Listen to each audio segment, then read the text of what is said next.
Vande Bharat train का उद्घाटन ना 15 फरवरी 2019 को किया गया था और नरेंद्र मोदी जी ने किया था। और ये वाराणसी से दिल्ली जाती है और दिल्ली से वाराणसी आती है। वैसे कई राज्यों में चलाई गई है, लेकिन इसमें सफ़र करने का मुझे पहली बार मौका मिला है 2026 में। और चलिए देखते हैं मेरी वंदे भारत की पहली यात्रा कैसी रही और इसमें क्या खूबियां हैं क्या खामियां हैं, दोनों मैं आपको बताने वाली हूँ। तो चलिए मेरे साथ वाराणसी से। और ये मेरे भैया हैं जो मुझे छोड़ने आए हैं कैंट पे।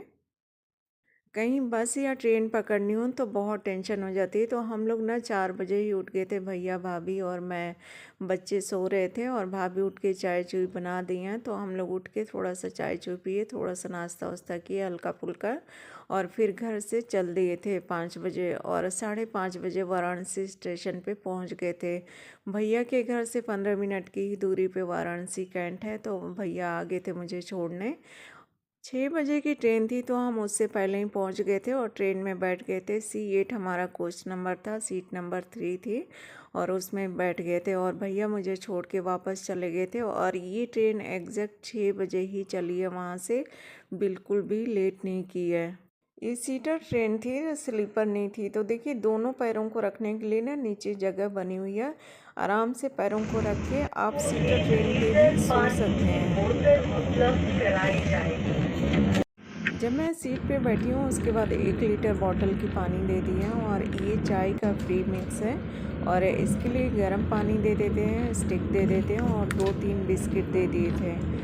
और ये बिस्किट जो है लाइट जो होते हैं ना मारी गोल्ड वाले, वो वाले हैं। तो मैंने चाय पी लिया था और ये बिस्किट खा लिए थे। ये रिजर्वेशन ना मेरा बेटा ही करवाया था और कह रहा था कि मम्मी अंदर से कुछ भी मत लेना, नहीं तो ज़्यादा पैसे चार्ज करते हैं। तो मेरे दिमाग में ना वही चला हुआ था, तो इसलिए मैं ना बाहर से सिंपल वाले आलू के चिप्स लेके आई थी। मुझे चिप्स खाना पसंद है।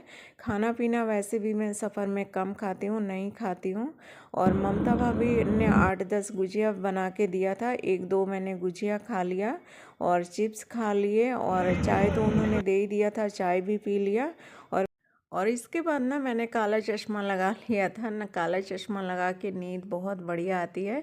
तो काला चश्मा लगा के मैं आधे घंटे के लिए सो गई थी। फिर उठी तो इलाहाबाद आ गया था, जिसको अब प्रयागराज कहते हैं।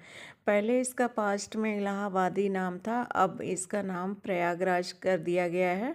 और ये जो गंगा जी है ना इलाहाबाद के, उसके ऊपर से ट्रेन जा रही है। प्रयागराज की दूरी 127 किलोमीटर है। तो देखिए अब प्रयागराज में ट्रेन पहुंच गई है, और जो गंगा जी है ना, गंगा जी के ऊपर से क्रॉस करते हुए जा रही है।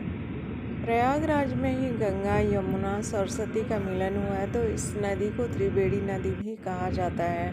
और त्रिवेणी नदी उसको कहा जाता है जहाँ पे संगम लगता है, जहाँ पे कुंभ लगता है। और कुंभ नहाने कौन कौन आए थे आप मुझे कमेंट करके ज़रूर बताएं। इसके सभी दरवाजे दाहिने साइड खोलेंगे। यात्रियों से अनुरोध है कि जिन्हें उतरना है और ये वंदे भारत ट्रेन ना वाराणसी से चली है, इलाहाबाद ही आके रुकी है, बीच में कहीं नहीं रुकी है। सिर्फ इसके 3 ही स्टेशन है, एक इलाहाबाद, कानपुर, और फिर इसके बाद दिल्ली में ही जाके रुकेगी। कर्मचारी जो थे ना चाय और बिस्किट दे गए, तो मैंने सोचा ट्रेन में देते होंगे, तो मैंने चाय और बिस्किट तो खा ही लिया, पी लिया। फिर इसके बाद ना ब्रेकफास्ट लेके आ गए। तो मैंने पूछा ये मेरा है, तो बोलते हाँ 3 नंबर सीट का है। प्रयागराज से जब ट्रेन चली है ना, तो इन्होंने मुझे उसके बाद नाश्ता दे दिया। तो देखिए 4 इसमें पूरियाँ दिए हैं, और आलू की लिक्विड सब्जी है, और एक आलू का कटलेट है ये, और इसके साथ थोड़ा सा दही भी दिया है, और मीठे में एक चॉकलेट पॉपकॉर्न दिया है। नाश्ता करने के बाद ना ये चाय का प्रीमिक्स फिर से दिया था इन्होंने, और फिर इसके बाद ये गर्म पानी लेके आए थे, तो फिर से मैंने इसमें डाल के एक बार फिर से चाय बना लिया था नाश्ता करने के बाद, और फिर से चाय पी लिया है। मेरी दूसरी चाय है। एक बार उन्होंने सुबह बिस्किट के साथ दे दिया था, और दूसरी बार ये नाश्ता करने के बाद दिया है। फ्री की जो चीज़ें मिलती है ना, उसको बिल्कुल भी छोड़ना नहीं होता है। देखिए इसमें से ना ये प्री मिक्स निकल नहीं रहा था, मैंने इसको अच्छे से झाड़ झाड़ के निकाल लिया है। वैसे तो ये फ्री का कुछ भी नहीं है, ये किराए में सब कुछ वसूल कर लेते हैं। और वीडियो में ना आपको और भी बहुत सारी जानकारी मिलेगी, वीडियो को आप ध्यान से देखें। और ये जो खाना पीना इसमें मिल रहा था ना, ये मेरे लिए सरप्राइज़ था, मैंने पहले से सोचा ही नहीं था।